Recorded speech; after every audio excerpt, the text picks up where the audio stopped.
What's going on, everybody out there in Chiefs Kingdom? It's your boy DR2 coming to you live and direct from the Pacific Northwest with a little bit of the good, the bad, and the ugly for Week 9 of this 2013 season that is just rolling right along. What's up, Shaggy Shane? Good looking out on getting my passion back into this, and here we go. So, classic trap game. You know, a lot of people think that this is where we were going to get clipped. You know, a real hungry team like Buffalo coming off the road, getting beat pretty badly by a pretty good Saints team, you know, is going to come home and do what they normally do to us. You know, we haven't won there since 1986, and I was 13, and I'm 40 years old. That's a long time. And so, you know, we were 3.5-point favorites, and we played pretty well enough to win. You know, there's some things that I want to get to, so let's get right to it. The good. You know, we won 23-13. You know, I mean, that's big. 9-0 after being 2-14 is more than anybody could have really asked for, you know. You know, going into a hostile environment, it's kind of like Arrowhead North, man. Those people, they love their fans there in Buffalo. You know, and so being able to pull this win out is huge. All right, let's get to it. Happy birthday, number 91. You know, you get your little 6 points, little fumble recovery, your second touchdown. Tamba Hali doing his thing out there. You know, very, very good to see. You know, one of the defensive leaders of this team. Nice to get him a little bit of love on his birthday. You know, Sean Smith, 100-yard, you know, interception that was pretty much lucky. You know, it looked like, you know, Toole just kind of missed, you know, Stevie Johnson in the end zone and threw it right to him. But, you know, Sean Smith, I was screaming about him last week, playing a little bit more aggressive. You know, they went right at him today. He got the pick, he got the 6, and he played pretty well. I gotta say, I was pretty excited to see secondary kind of step up. You know, Brandon Flowers had a good game. You know, I like what I'm seeing, you know, in an effort that I give about a B- all around. The corners played pretty good. You know, Cooper, strong game. I just like what I'm seeing from this guy. Week after week after week, it just shows me that, you know, we are growing some depth at the secondary position. That, you know what, this is what we're gonna need to take down the, you know, the dark horse out there in Denver. So I'm liking what I'm seeing from Cooper. Big ups to you for sure. You know, I've been screaming about getting Dwayne Bowe more involved, you know, and I was loving that early on. Alex was committed to getting this guy the ball. It's almost like they watched my monologue last week.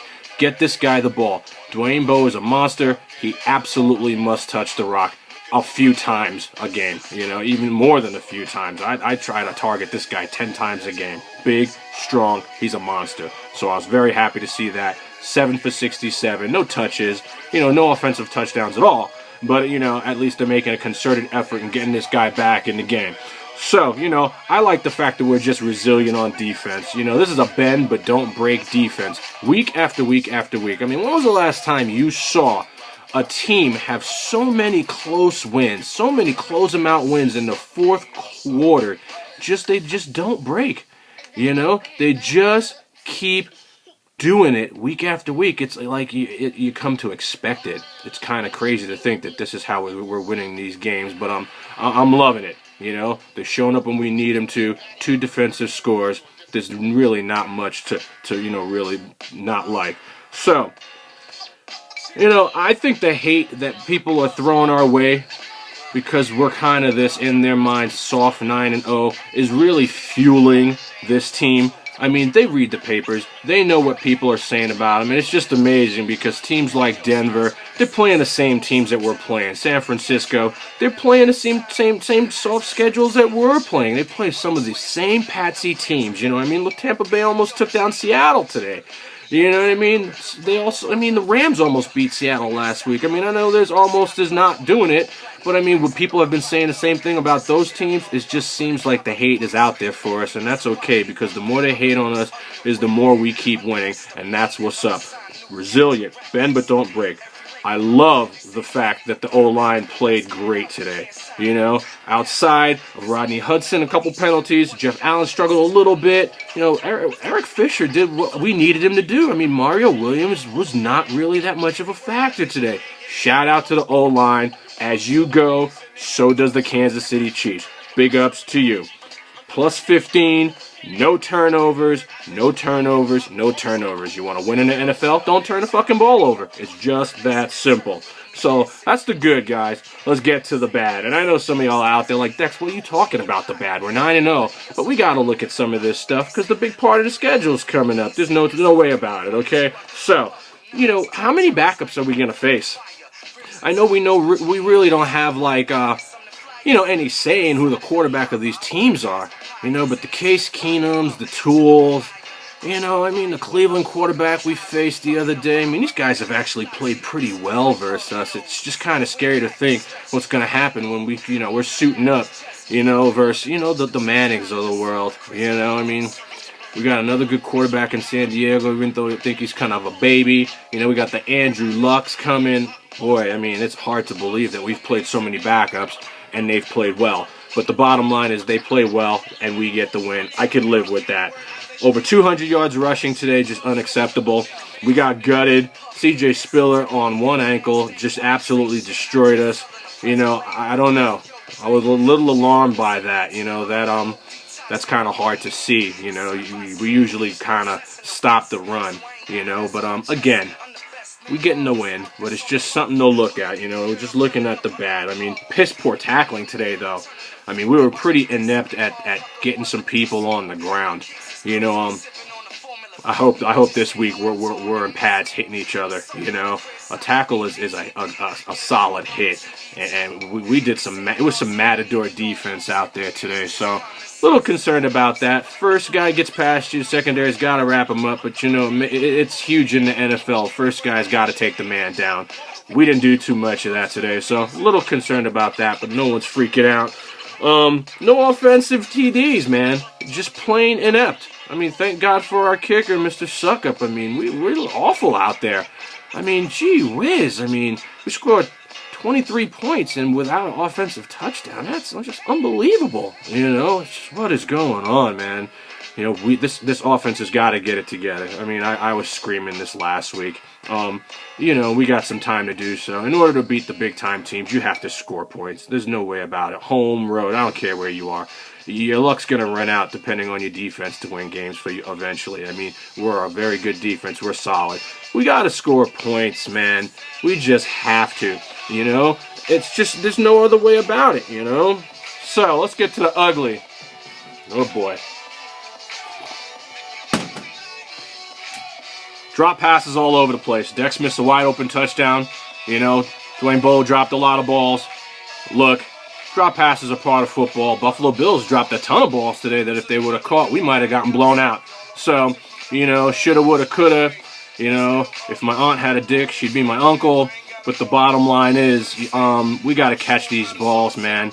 And I tell you what, Alex put a lot of these balls on the money, right in the numbers, and he has been less than accurate in weeks past, overthrowing guys. Today the balls were right there, and we're just dropping them, with nothing but pay dirt in front of us. We got to do better. Of course, we get a pass because we won. But we got to hold on to the ball. Last guy saying how Dwayne Bowe wasn't dropping any, and sure enough, he dropped 2 sure ones today. And so, it's part of the game. There's Chandler on the other side of the ball. He dropped a couple passes too. Look, it's part of football, but we got to do better. Hold on to the rock, especially when it's in the numbers, okay? So, we got outgained 470 yards to 210.